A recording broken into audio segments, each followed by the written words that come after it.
Choices. The path we walk is a narrow one. The roads around it are wide and colorfully distracting. You will find most of the people out there on those roads, and very few that can manage the narrow. Charybdis, the devil and the deep sea, will be on each side of you in the age-old damned if you do, damned if you don't dichotomy. It takes a steady helmsman to steer any ship through these treacherous waters, and few survive the journey. Temptations will be vast, varied, and many to distract you and force you onto the rocks. At the first step, steady hands on the rock. You test every turn to measure the mettle of endurance and tolerance, such as the quest you are on. You are on your work to be some more than others, and that depends on previous lessons and previous lives experiences.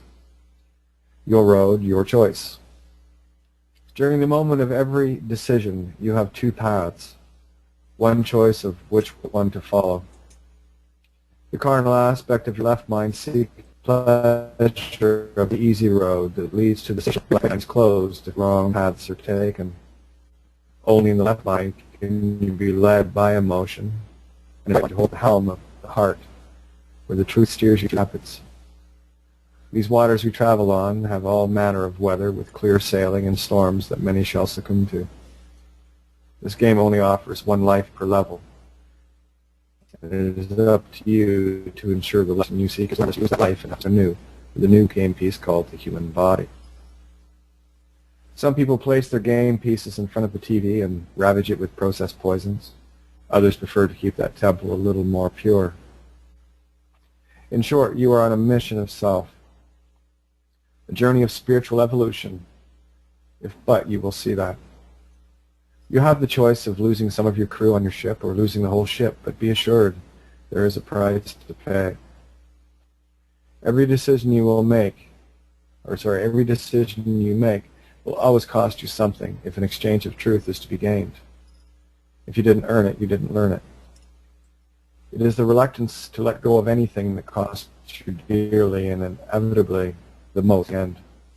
I've often used the example of an open hand with sand, or sand being squeezed. Sand will always be a clenched hand by virtue of the pressure exerted upon it. The more you resist, the more it persists. These are fundamental natural laws that you have been steered away from to ensure that you hit the whirlpool of Charybdis. This is your rock and a hard place choice. In the desert, when one digs a well, most times the well has to be forced to give water by pouring vast amounts of precious water to break it open. Sometimes the entire contents of the reserves on hand. This is a do-or-die scenario. The water reserves will keep you alive for a season, whereas the well will keep you alive for a lifetime. The only choice really is one that asks, how long do you want to live? The allegorical and metaphorical nature of the Bible has many of the same occult or hidden truths that were placed there for those with eyes to see it. How many times have you used the poetic nature of an analogy to convey a concept where the normal use of words just can't say it? This is the mystic way, the way of the ancients to make sure that those who would read it generations later wouldn't lose the message or the concepts of the teachings of the most profound of truths. These are your maps and your charts to navigate the choppy waters we all must sail upon. The pillars of Hercules are your temples on each side of your head. All the clues are there if you choose to see them, or continue to choose the blindness of your emotions. Between these temples of Solomon you will find Scylla and Charybdis on the waters of truth. There is no security here. There is only you and how you choose to helm your ship. If you dare, you will pass many that have pulled into the security of a port along these emotional waters, and there they will remain, because it is comfortable, literally the fort around Abel where none may enter. Only a ship moving beyond these ports will stand a chance of reaching its destination. You will meet many on your travels that will sail with you for a while, but they too, some of them, will pull into their own ports where their ships will rot in harbor from neglect and distracted forgetfulness. But your ship is strong, seaworthy. and able to ride the storms out, for you have been on these waters a long time. You are the seasoned sailor, used to rip sails and shredded rigging, fixing holes in your flanks from the rocks on occasion, but still you will sail on. The further you travel these straits, the fewer ships you will find in your fleet. But there will be others who are just as willing to carry on regardless of the cost, because you know, somewhere deep inside you, the prize is worth it. There will be days where you doubt your ship, where you're caught in the doldrums, if but for a while. These are the things that truly test the integrity of your hull and your ability to navigate without stars or suns. You will question every choice prior that finds you where you are, if the way is not clear, when suddenly and always your own star appears and the winds renew the filling of your canvas. You have taken the time during these doldrums to stitch tears, replace masts that were felled by the bigger storms. The bigger storms leave you with more repairs and more decisions to be made to either pull into a port and be satisfied where you are, or to simply fix things on the fly during your downtimes. But you are an experienced captain.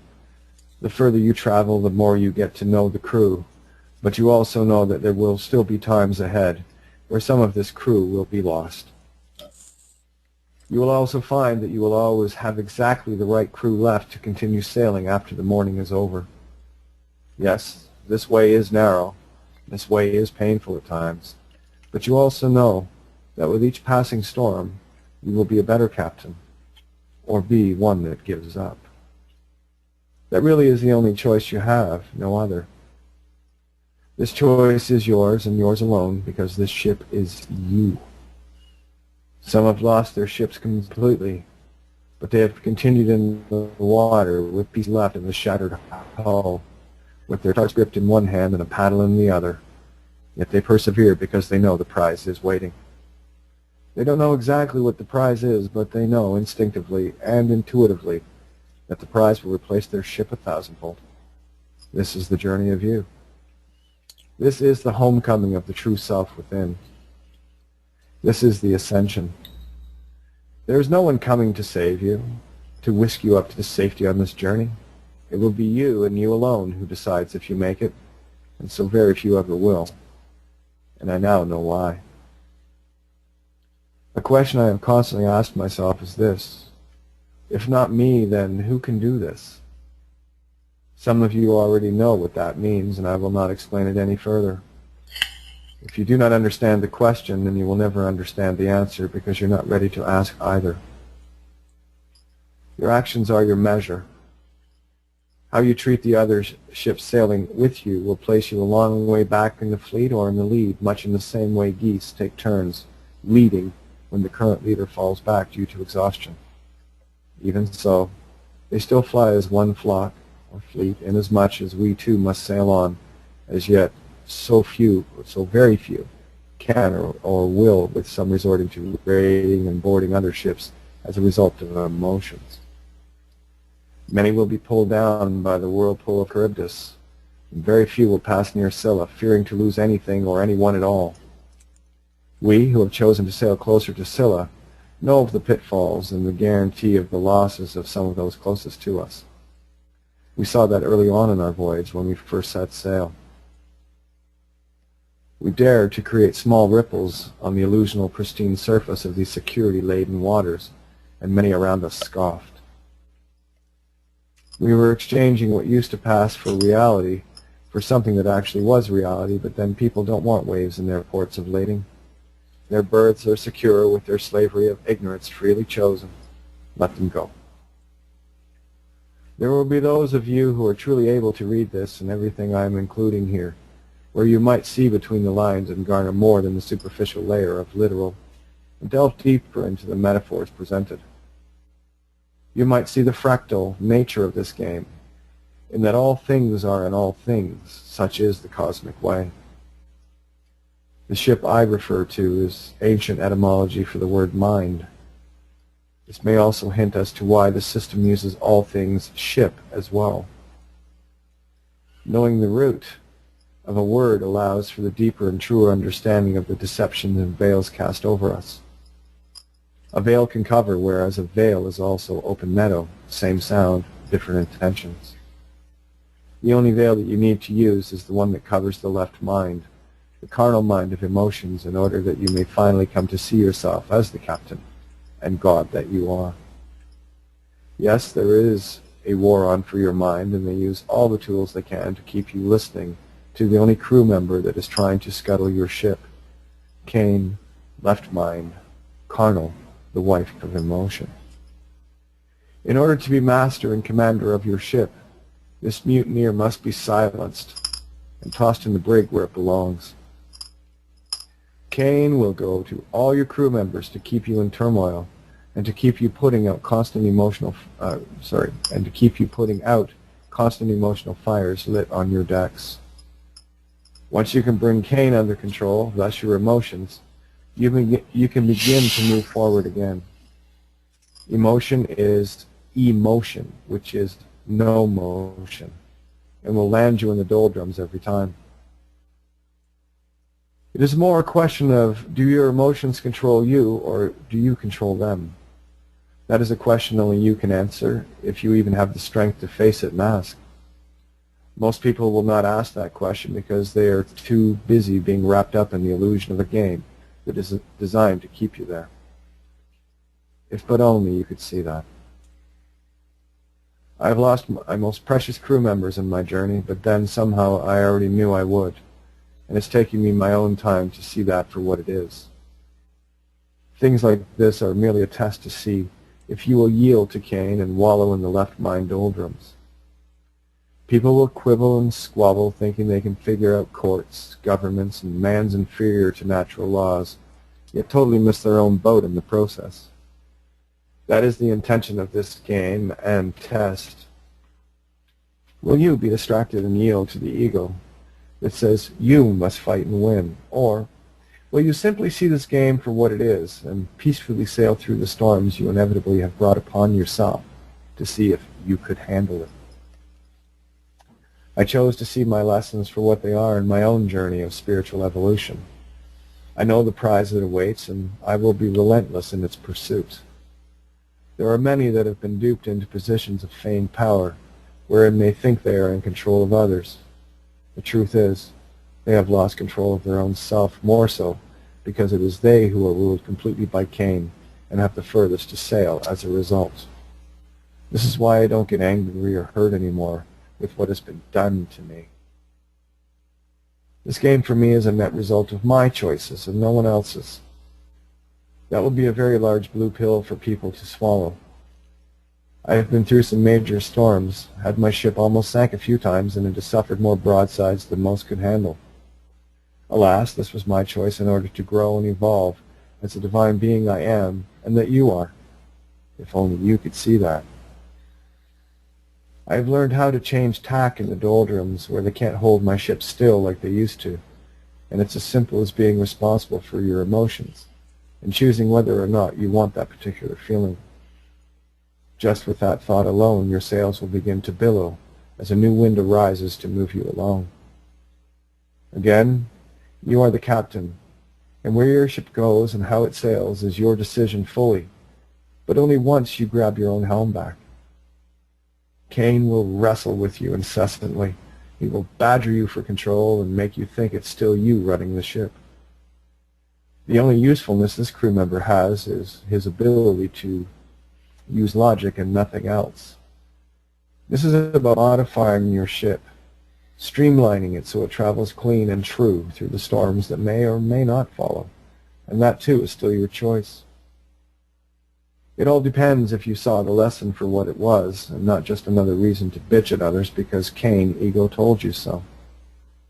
Anger, hate, fear, lust, pride, and greed, etc. are utterly useless in the spiritual sense. But the ego Cain will tell you otherwise, because emotion dictates the choices. Emotions will steer your ship into dangerous waters every time until you become as Spock, where the need of the many far outweigh the need of the few. This is where we all must vulcanize our ships, our hulls, and our rigging. This is an upgrade towards God mode.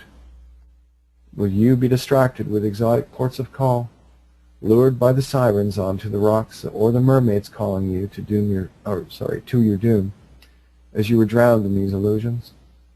Does your ship and your crew matter enough to you to make the difficult choices and chart your way with precise and narrow accuracy? I've been judged too many times to count, been accused of egotistical ways due to my passion, and have been loved and hated more than many people that I know, including my own flesh and blood. Yet I will sail on knowing the true purpose of this journey. This is the journey of me, and I know I'm finally up to the task. Yes, I will still hit some choppy water, which will allow me to further unpack my camel where the needle gets wider every day, too. I no longer have pity or any emotions for those who win or lose in the game, because I know why now. They, like me, are on their own journey for their own experiences and salvation, whether it happens this lifetime or next. That is no longer my concern, since I have a more important job to helm my own ship, where I don't collide with anyone else's, or find myself floundering in the shallows and the shoals. The deeper the water, the smoother the sailing. Just like a pool, you can drown in either end, be it the deep end or the shallow one. This pool has a few more challenges. This ocean is fraught with Scylla and Charybdis at every choice. You can choose to see that or not. This ocean is within each and every one of us, if we but just close our eyes and see it. Nothing outside of ourselves has any answers, merely clues towards finding the true answers within. I look around me and see very few ships alongside, but I also see that not far behind are the sails of others that are quickly catching up. I will choose Scylla every single time, because in that choice, my ship will never be lost in the abyss of Charybdis whirlpool of total destruction reboot. Whether or not you get home this time is your choice, and some have many experiences to learn yet. Much like those that I never knew who took it upon themselves to steal much from me in the material sense. All good here, and they can be owned by the possessions that once possessed me. They also get to experience exactly what they have sown in their own ignorance and delusions. I have chosen to flow in the current of life, not death. Those that I love will see this, or they won't, their choice. All those that have run for the hills and securities of a port have only themselves to judge, for I can judge them not. Only see it for what it is. The majority of the most loved and most trusted in my life have been lost to Scylla, but that was just part of my own test to see if I would pass. I've never allowed myself the luxury of failure for too long anyway, and now it is hours in the doldrums versus months. They will see the light I offer, or they will wrestle with Cain to justify why they cannot. I have no need to forgive anyone, since that, in and of itself, is casting a judgment where somehow something wrong was done to me. Whatever the reasons that people use to justify their actions and lives is entirely and only up to them, since I sail on a ship of love, with beacons blazing. I will suffer the slings and arrows of outrageous fortune, because I know that I can. I captain a flagship, not a ship of the line. I am well stocked and well armored now, with every new upgrade after every battle and storm. I can only wish that ideal to be had by others, but then not my choice. That's yours. In closing, it is my wish that you encounter smooth sailing with just enough of the right storms to see you through to the end of this particular journey of you. Besides, I've gotten pretty good at repairing damaged vessels, and I'm more than willing to have you pull alongside where my crew may assist yours as we head into the sunrise of tomorrow. The choice was and always has been yours. Much love. Me.